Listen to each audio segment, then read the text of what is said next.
So it hasn't even been a full 24 hours into the Trump administration, and Donald Trump has already signed legislation that will roll back on the Affordable Care Act, also known as Obamacare, and he will eventually repeal it.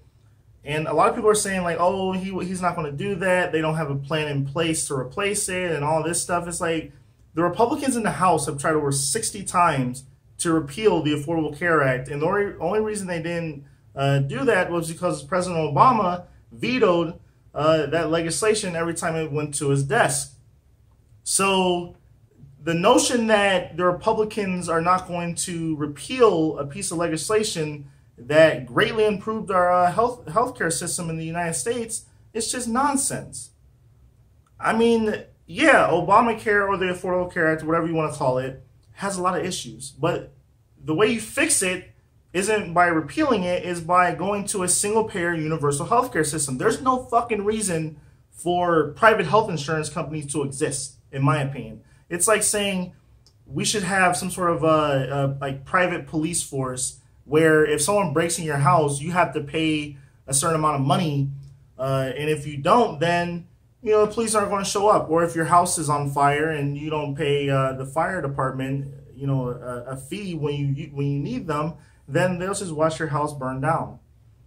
The same thing should go for healthcare. And I mean, the countries that have single-payer universal healthcare systems, they pay less in terms of like how much they spend per capita on healthcare than the United States does. The United States spends more per capita than any other country in the world. And there's been lots of studies saying that if we would switch over to that system, we would save literally trillions of fucking dollars. But there's so much money involved in our healthcare system that the focus of our healthcare system isn't to, it's not for the betterment of the American people. It's for a very select amount of very wealthy people to line their pockets with money. And, the Trump administration is basically going to be an administration that puts corporate interest over the interest of, the majority of the American people. So it's a very sad day for the United States. It's very unfortunate. Yeah, he's going to be our president for the next 4 years. There's also a betting website saying that he has like a 25% chance of being impeached or something like that. I don't know. I heard that story somewhere, which is crazy.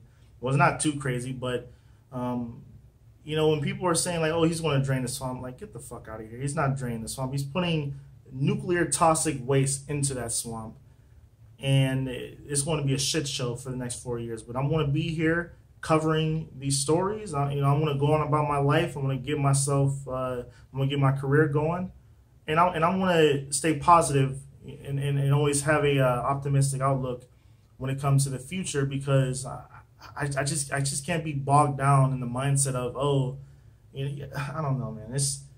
It's sort of overwhelming to just think that this buffoon will be our fucking president, and words can't describe how disgusted I am by it. But other than that, that's all I have to say. Subscribe, like, comment, have a nice evening. Peace.